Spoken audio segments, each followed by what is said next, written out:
I'm going to do a little prayer opening because I have to always kind of, that's just what we do. It's okay, no explanation needed. I'm going to do a prayer. And we're going to get ready to get started soon. So my folks are going to be coming through. My bass player, Blue, he'll be coming soon. Carlos just got here.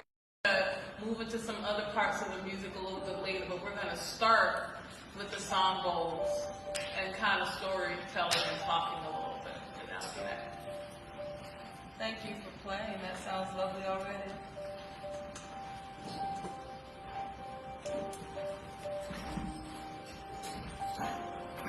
I'm just kind of hugging that a little bit.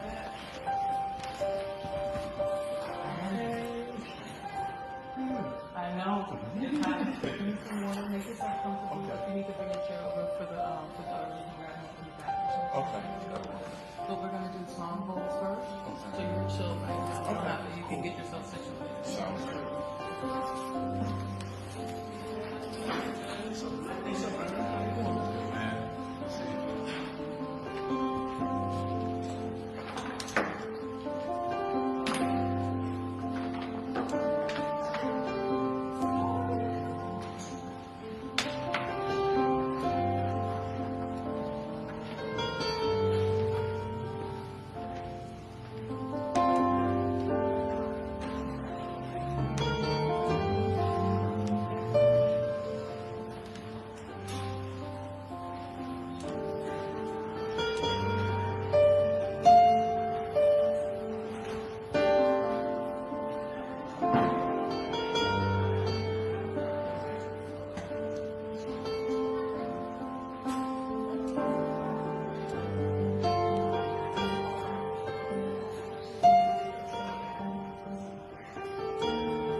Libation, literally, it's a word we use to drink, to libations. We have libations. In African traditions, or not just African, but indigenous traditions, but it's very much tied to many traditional African religions. We pour water, we offer a water to spirit. We offer a drink to spirit. And in offering this drink to spirit, for me, it's blessing it all. It's asking Spirit to come and bless us all. If I'm giving thanks for everybody here in this moment, I have been here for a little bit, so we're not going to go into that just yet. We're just going to pour libation. And what I'm going to do is I'm going to call on, Source, Universe, God, known by all different kinds of names. I'm going to call on the ancestors, those people who have come before us, and who bless us, and whose blood is still talking. They're still talking to us through ourselves. Our grandma and granddaddy is showing up in our faces sometimes. We don't even know it. So we'll do that. We're also going to pour libation to what I call those angelic forces. There's a name for the water. There's a name for the wind. There's a name for the earth. There's a name for this thing. People, they identify it. They recognize it as an energy that's also present, just like we are energy that's present. So we're going to call the name of the angelic forces and those energies. We're going to call to our divine selves, those we are here. And we honor the God, the light that is us. And then we call libation to the future. Those coming in, those who have not gotten, those who we are setting a way for, that we're honoring that energy now, so that when it comes in, you're more welcome. We are waiting. So, You don't have to do anything but stay where you are. At a certain point where I will say Ashe, you can either repeat Ashe, you can say Amen, you can say so it is, but that's really what we're saying, because Ashe is like speaking, everyone has their own power, their own energy, and in our tradition, or in the Yoruba tradition, they use the word Ashe. It's been a lot of people in African American traditions, we've started using that as well, even if you're not Yoruba, our practice Ifa. So we say Ashe, we can say those things. But basically you're saying, I agree with what this is saying. I like that. I like it. You're putting your energy in it. And that's cool. So we'll begin.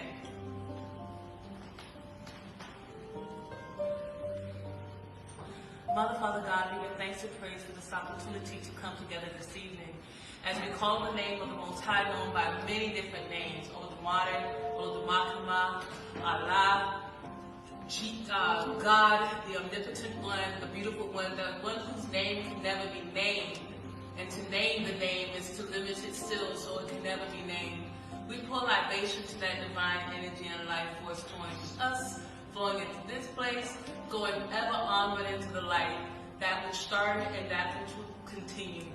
So if we pour libation to that energy, do you agree with that? Please say Ashe. And then we pour libation to the angelic forces, known by many different names. Some call them the angels, some call them the Abasun, some call them the Neteru, some call them the Orisha, some call them the Loa. There are many, many different names. The sense that the fairy, the light beings, all of these energies that represent the air, the fire, the water, the earth, the elemental forces of this earth that we are all connected to and one with.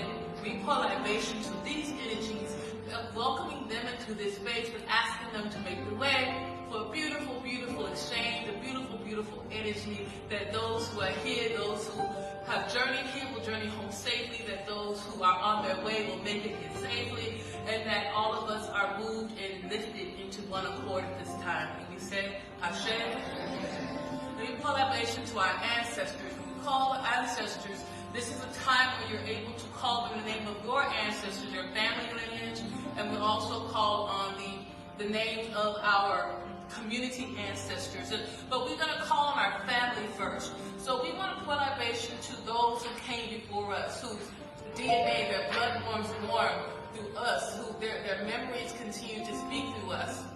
And I can call the names of my ancestors at this time, and I invite you to call the name of your ancestors as well, your familial ancestors. Uncle Ware, Grandma Peggy,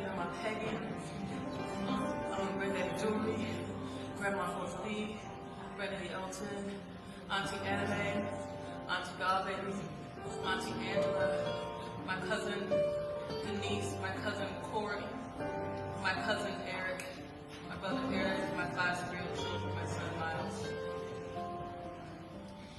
And as we call on the name, when we call on the name of them all, asking them to come stand with us, to rejoice with us, to be with us at this time, bringing their light to bear in this space.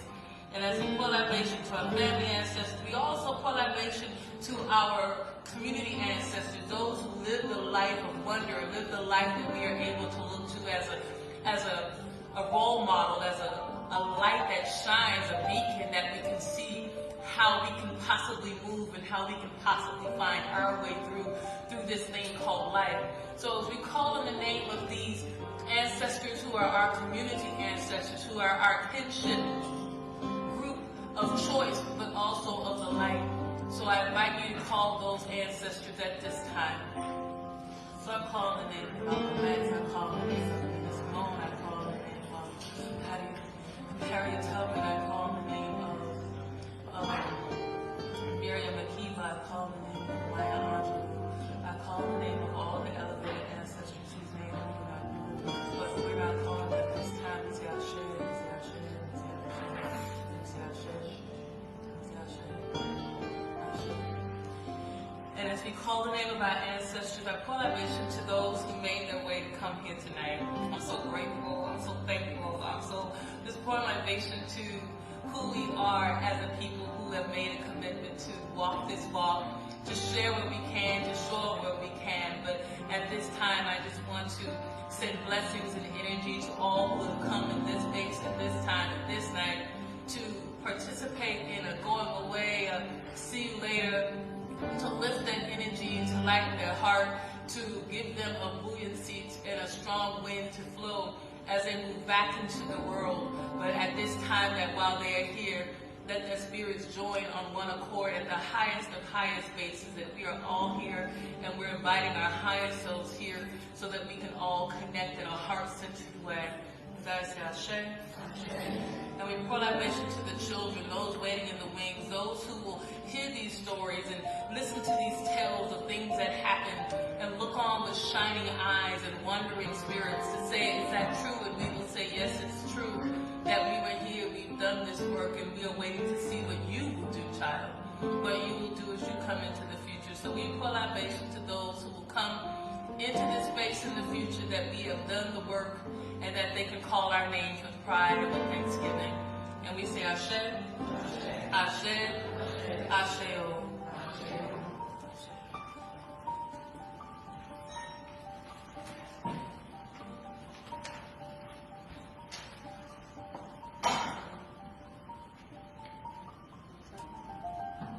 All right. So we're going to begin with some music, some song bowl and song meditation. But we're going to talk a little bit, and we're going to lighten it up. It won't be heavy at all. Definitely won't be heavy. I hope it's not heavy. I'll probably cry. That's okay. Hi. Looking at faces. Oh my God. Hello. Yes. Looking at faces and people that I'm seeing coming through the door. I'm so grateful that you all made it here. It means a lot to me. It means a lot to me to be doing this. So, who knows does anybody, there's probably one person that knows. When I came to Baltimore, anybody know when I came to Baltimore? Anybody here know? Anybody have an idea? Throw something out there. In a van. 2003. You must have saw the first for the post. That's what I said. So on Facebook, I've been doing like this little thing of when did I come and what started and that, kind of the journey of being here. I moved up here 2003. I came in 90. I came back to Brazil. We went to Brazil. We were in Brazil for about 6 months. And we were coming back, and instead of going back to Florida, the idea was like, why don't we go to DC? And I was like, well, okay, why not? We went to DC, and I started working in Baltimore in 2001. And we wanted a home. And DC, homes, Baltimore. DC, Baltimore. And Baltimore went out. We came here, and that was a different life ago. Like that whole thing. So, been here for a minute. Some people think I'm from here. Any of y'all thought I was from Baltimore? It's all good. I'm not tripping. You thought I was from here? What made you think I was from here? I think the way how you really connected and people knew you and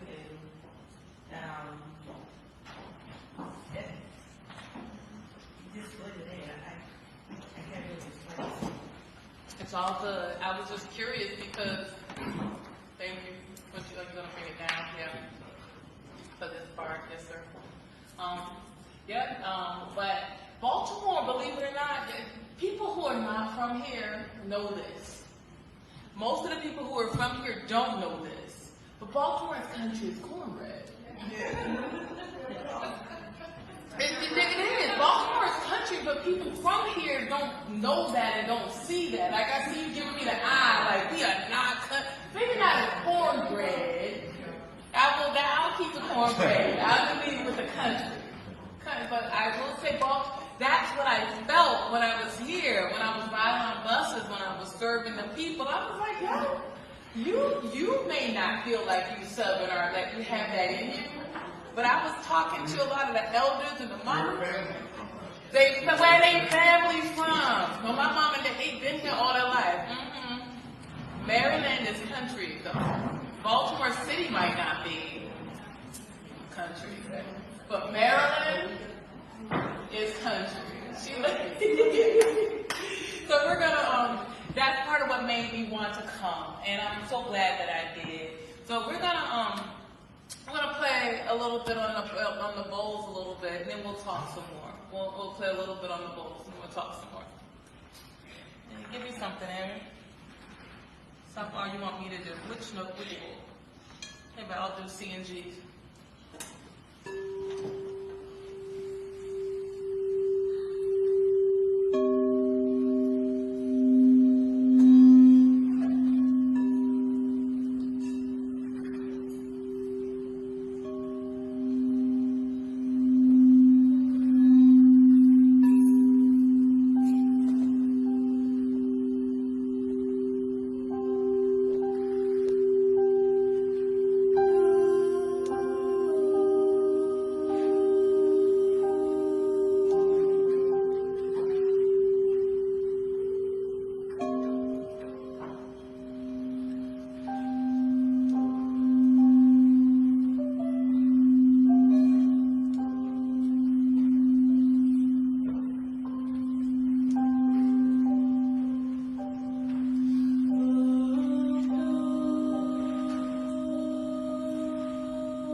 we will do these and we'll just see what shows up.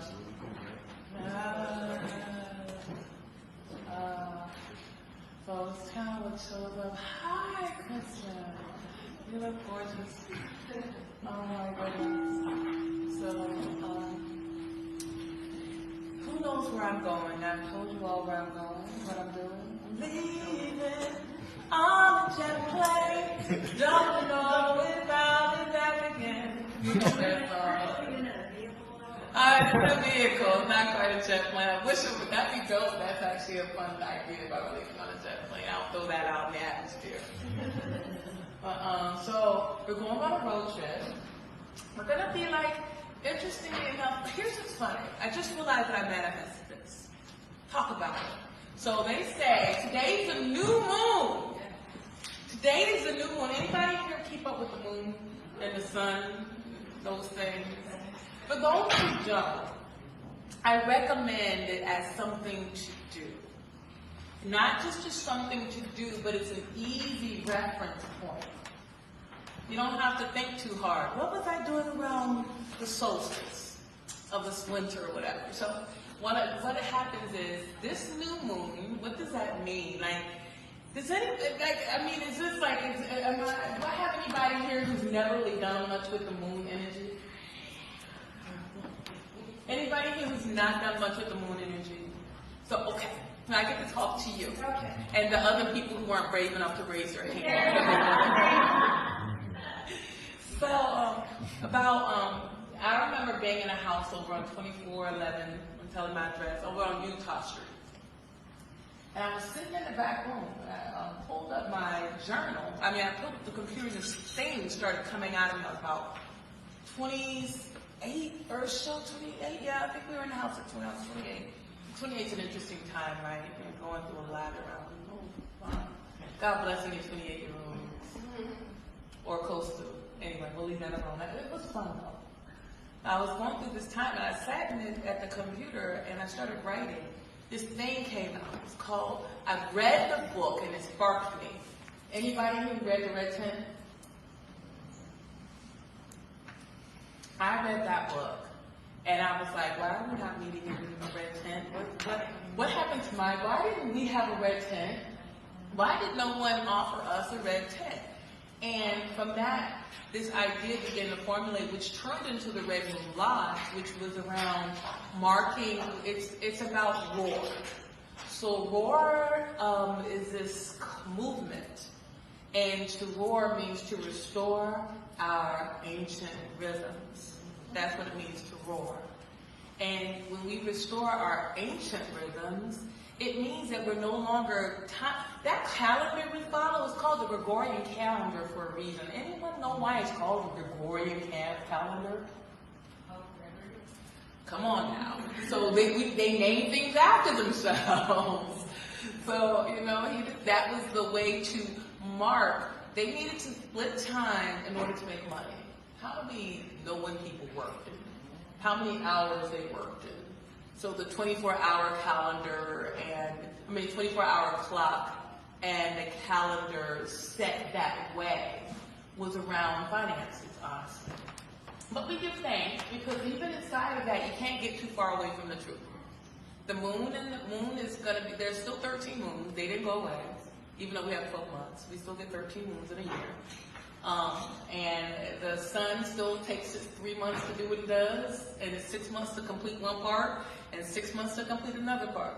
That has not changed. It's been going on since he got here. So I started that to restore our ancient rhythms. And that's where I wasn't singing then. Would you believe it? I wasn't singing at all. I was not singing at all. Anybody know what the community, I put this up on Facebook. Anybody saw that post? And you can go to my page and see. What community was I in? Like, I didn't do nothing else but this when I first came to Baltimore. Anybody? That's all I did. Yeah, capoeira. That's all I did. So anybody know anything about capoeira? Alright. I'm going to teach y'all a call and response song real quick. It's capoeira. So the song goes like this. We're going to do 3, but I'm going to make sure y'all got the words before I give you the rhythm, because that might be too much, right? The words are simple. I'm going to give you the simplest song that we teach everybody. And it goes like this. OCCC, oh now, now, now. OCCC, oh now, now, now. Can you repeat that for me? OCCC, oh now, now, now. OCCC, oh now, now, now. I'm sure like there's no one, if you don't know what it means, it literally means yes. Oh yes, yes, yes. Oh, no, no, no. And the philosophy is that's life. Yes and no. That's just what it is. And so we would sing the song. It goes like this. You repeat after me. Oh, see, see, see. Oh, now, now, now. Oh, see, see, see. Oh, now, now, now. Oh, see, see, see. Oh, now, now, now. Your turn. Oh, see, see, see. Oh, now, now, now. Oh, see, see, see. Oh, now, now, now. Oh, see, see, see. Oh, now, now, now. Oh, see, see, see. Oh, now, now, now. Oh, see, see, see. Oh, now, now, now. Oh, now, now, now. Oh, see, see, see. Oh, see, see, see. Oh, now, now, now. Y'all are beautiful. Y'all ready to go to Brazil? 2 words of Portuguese. It works so. When I went to Brazil the very first time, I knew not one bit of Portuguese. Not one word. In fact, they told me to tell people, they said, this is what I want you to say when someone tries to talk to you, because they will try to talk to you. Because this body looks like those bodies over there. So I said, they told me, just say, eu não falo Portuguese. And I really thought they were telling me to say ill. Somehow I knew that meant I. But ill, and I said ill, no, follow Portuguese. And I thought that's what I was saying. Really what I was saying was I don't speak Portuguese, but I didn't know that. And I left 6 months later pretty good, pretty fluent. Like, immersion is the bomb. And I found out I had an accent. I thought it was just Spanish. I didn't know it was other languages too. What year was that? That was in 1999, the first time I went, before I went, and then I went back. I've been back twice since. The same place. So we just got a capoeira song in us. What did capoeira teach me? Capoeira was, I grew up in community. Like I grew up as a child with the candy lady down the street, who was also the frozen cup lady down the street, and it was not abnormal for a child to walk from this side of town all the way over to that side of town. I have no clue how many adults were looking at me and hoping I made it across the street safely, or if they just expected me to, and I lived up to their expectation because I'm still here. I made it across the street safely. But I would walk at 7, 8, 9, 10 to my grandma's house, across town. So that was my first experience of community. Didn't even know that's what it was. It's just how we lived, right? Capoeira was our community of choice. The most interesting people come into capoeira. If you've never been around an eclectic group of all ages, sizes, philosophies, ways of life, capoeira is it. So I had a rocket scientist. We literally, I know a woman who works on the multiple, what do you call those things? The satellite, she's looking at those big, she's looking at astronomy. She's a rocket scientist. We used to kick each other in the room. That's what we did. Okay, Alma, let's go. She's from Spain. And that's capoeira. You have the person, then I had another friend of mine who now lives in Baltimore. We call him Countryman, that was his name. He knew how to survive. He was a survivalist. So he's the one that taught us how to live out inside and bury ourselves in the dirt and find food and smoke your clothes and do all this other stuff. So that was capoeira community.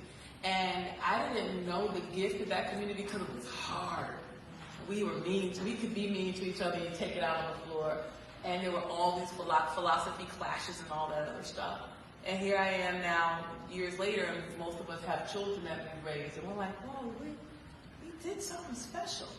And it's an international organization. So capoeira was my first foray into building a community and what that looks like. Then I got to Baltimore. Things changed. You want to play some more music with me? Come on. Let's make another song. We're going to make another song. I want y'all to play the high notes. We'll do the E, the E and the B.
best part of growing up as a woman, like I tell people I'm a Southern girl, but I realized that I became a woman in Baltimore City. It's real. Like, Baltimore is where my grown woman came online for real. Like, because you know, you think you're grown at whatever age we thought we were grown at. Everybody's got a different one. Some people, I know a couple of 18-year-olds who refuse to be grown yet, so I won't say we thought we were grown at 18. Because there are some who do not want to grow up. They actually know it's hard out there, and they can stay home, they would. Anybody know any like that? Yeah. Okay. I was not that when I left home running. I left home running. I needed to go see. It was world. I wanted to know it. I was curious, and I was so ready for adventure. So I went. Like I told one person, they were like, "What? You know, you say something to people like, you know, like." I guess some of y'all know I'm kind of poetic. I like poetry. I don't think that way. I like poetry. So sometimes I talk in meter. And so I told a friend up there, like, well, what brought you up here? I said, I said, love, capoeira, and adventure. And they were like, huh? What do you mean? Love, capoeira, and adventure? I was like, well, the guy I was married to, I loved him. He wanted to continue to train capoeira, and it was adventure. Too bad marriages end. Or happy that they do. There you go. Depends on what you say. Anybody know? Some people here know me from Know That Life of Mine. Who in here remembers that life of me? Got a couple of people who remember that part of my life. That time in Baltimore. It was interesting, right? And they know, those people know that I was not singing, not as a thing to do, until that thing happened. I had to go find my happy. And I didn't know how happy music would make me. I had no clue. Because I sang, but I sang, you know, it was just what I did. It was just like air, you know, like most singers, if you've been singing for any amount of time, you kind of like, that's just kind of what you do. Like, you la la la a lot. And most people tell you to hush. Because you la la la and all over the place. you la la la all over there, la la la. Yeah, you're la. Like, you were driving me crazy. And so, you know, that was my childhood. And in fact, I come from a very musical family. Excuse me, everyone. You do me a favor? Can you check in with Blue? Okay. Thank you. Your phone's in the hallway, right? Yes. Thank you. Growing up in a musical family, I was not the one who had the best voice. Because I wasn't a roller. So, the church that I grew up in, I grew up in the church. And the church that I grew up in was one of those, it's best if I demonstrate it to really give you an understanding. But those who know what I'm about to do already know what I'm about to do. That was my church. Yeah. That's how I grew up. And so the songs and the way you had to sing was real particular. Like, you know, people would feel you if they felt you. But there were certain people who would get up and sing and shut the whole church down. You might get an all bless her heart.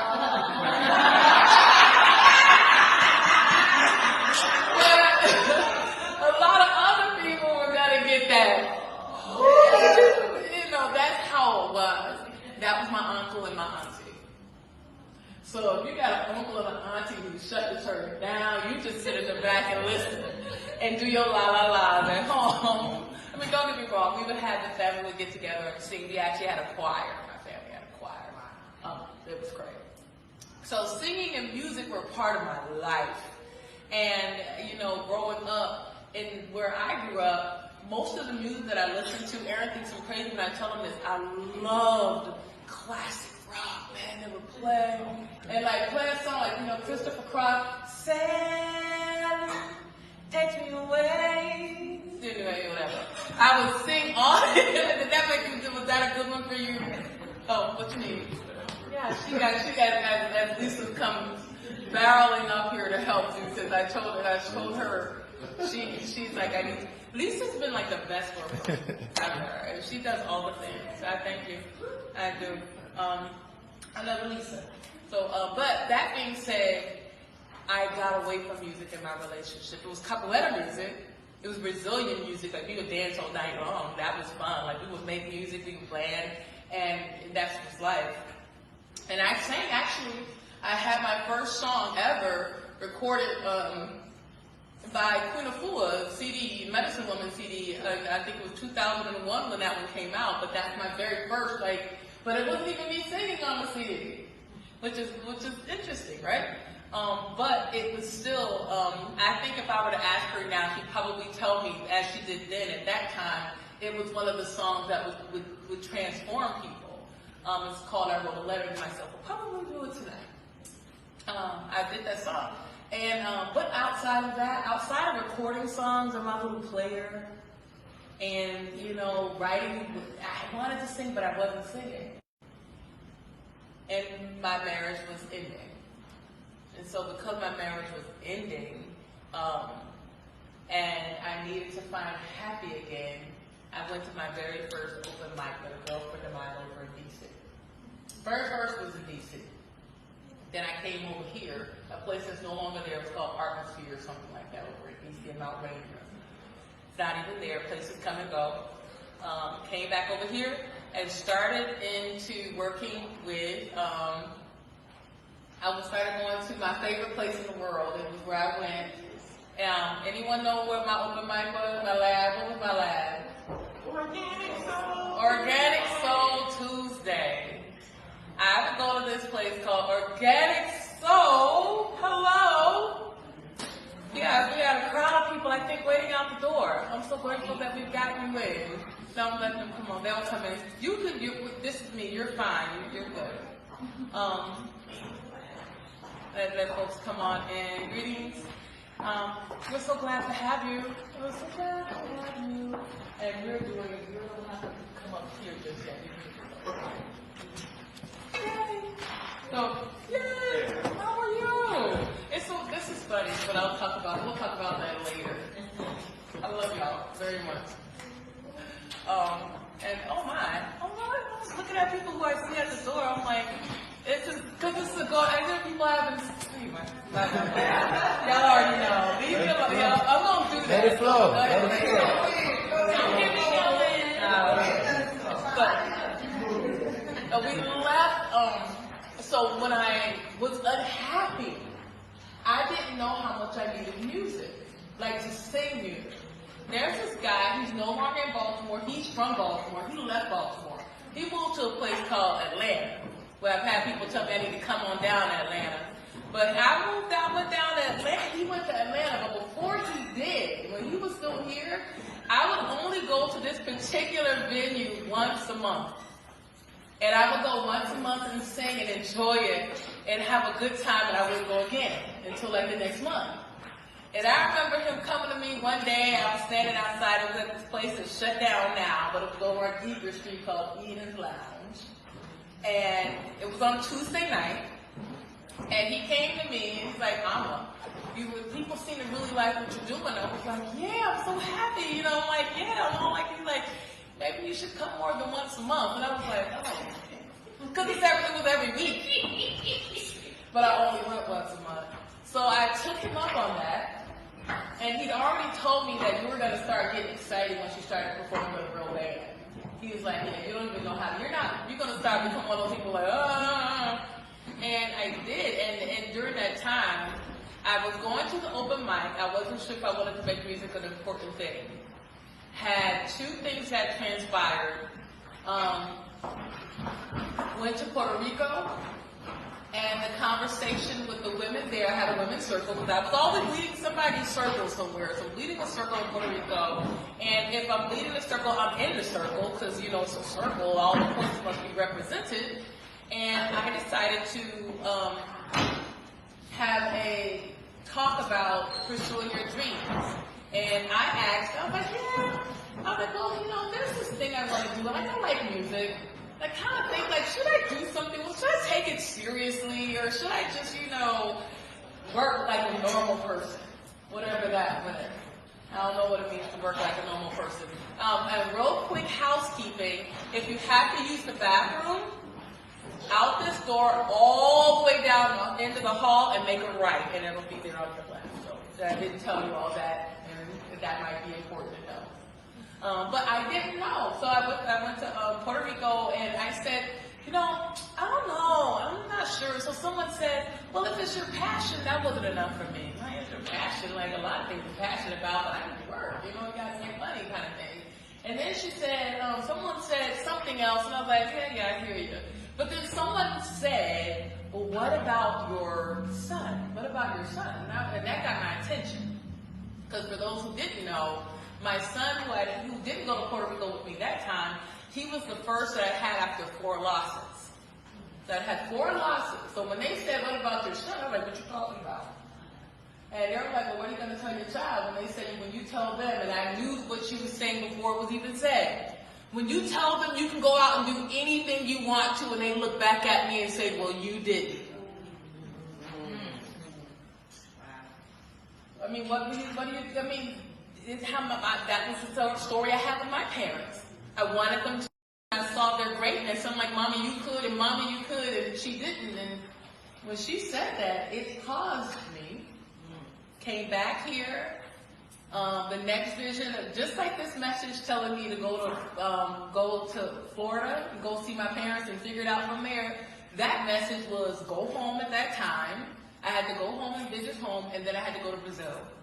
I could leave my job, go home and go to Brazil. When I went to my job, I was like, look, either you're going to give me this time off, or I'm going to quit.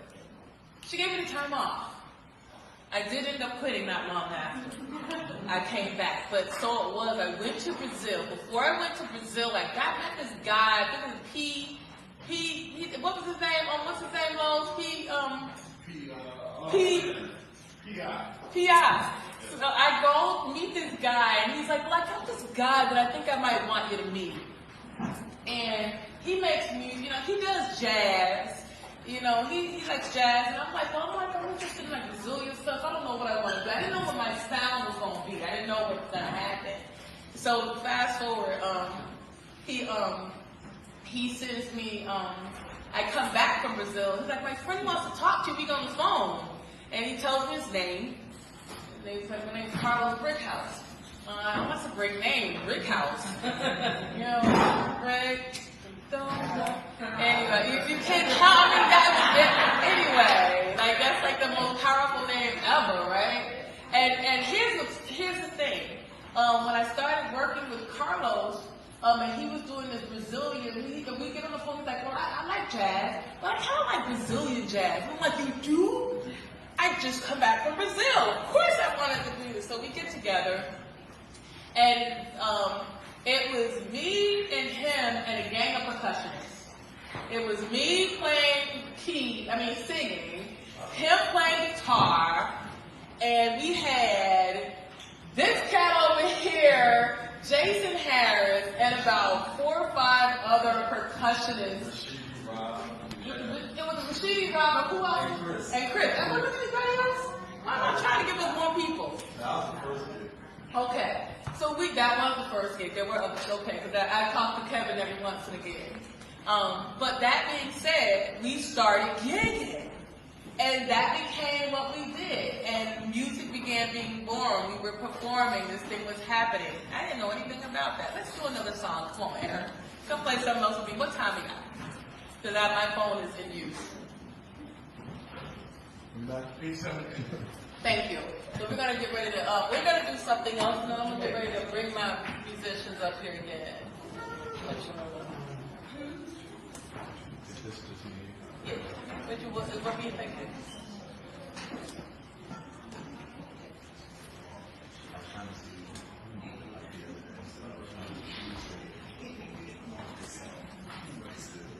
Yeah.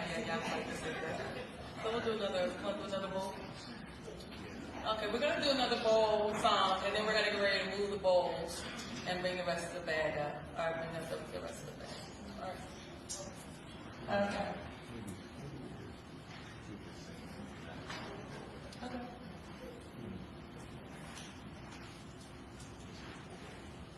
I have the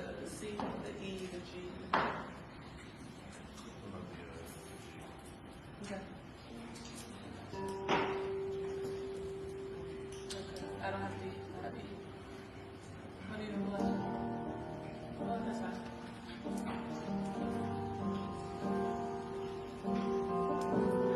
I like that.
invite a couple people to come up this way. We've been on a journey now for some years, right? Anybody want to pause it? Yeah, there's still some stuff back there if you want a little bit what's left. There's a bigger crowd than I thought. I'm so grateful. I've decided to bless it all. Someone told me that. I read that recently. It talked about what happens when you decide to just count it all joy, right? We don't count it all. A lot of times we don't count it joy. I don't count it joy. And I love to tell, there's nothing better than weaving a good, juicy story, right? And sometimes I don't let you count it joy. So if y'all want to take a moment and grab some snacks or whatever in the back, I'm going to ask someone to maybe open the box. I don't know if there's some. Can you put me the white wine here? There's an Malbec over there. I just don't have any portable. So we've gotten all the way up in the story into the band. The band and me making music with the first band that I had. And we were called Saturday Moon, for those who don't know. Saturday Moon. That was the name of the very first band.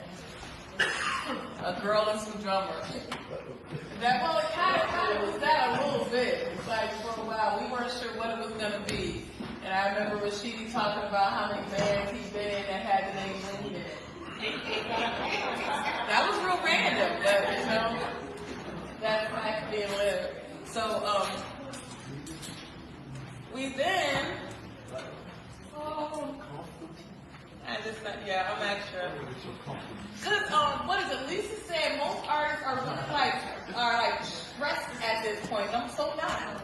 I mean, it's his friends, it's his family, you know? What you doing? You can do that. Okay, you don't have to. I'm gonna sit back. I'm not gonna sit all the way. I was just being comfortable. You're so sweet. He's trying to be sweet. Sometimes they're sweet. And then they're sour. You're sour too. I'm spicy. Salty. Ooh. She didn't say spicy. She said she's salty sometimes. I think I can be salty. Am I salty? Oh, she didn't see me doing the march. Get some wood. So we have them. And sweet. Salty and sweet. Those are like a great combination though. Salty and sweet go together so unique. Salty and unique and sweet, and then you're like satisfied. I got you.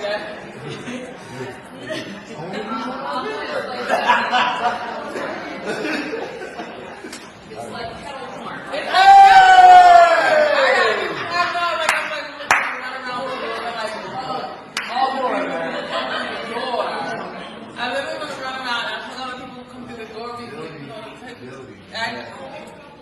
Kettle corn. I'm your kettle corn. Because I'm bold. I am salty. I'm every woman. It's all with me. Whatever you want. I got them all. I can bring out all the flavors. I have many colors in my crayon box. That's one of the things we talk about. I talk to people. That's one of my sayings when I think about emotional intelligence and helping people to work with their emotional intelligence. Many people only have like 5 colors in their crayon box. So they're like, I'm happy, or I'm sad, or I'm mad. They only have a few colors. I got like their color. Like I can be happy and sad at the same time. It's like weeping. Like it's crazy. Anyway, I think they call that like, I don't know what color that is. It's like puce, I don't know. I have the random colors in my color box. Don't mind. I was leaning back because, you want to make sure y'all can hear. It's okay. Thank you. There goes they are. So we're going to see who knows Amma from Organic Soul. I got a couple people who know me from Organic Soul. In fact, Organic Soul originated, look, I remember telling her, she was the host of that. For those who don't know, she is one of the most prolific poets in the city. Like, she's sincerely.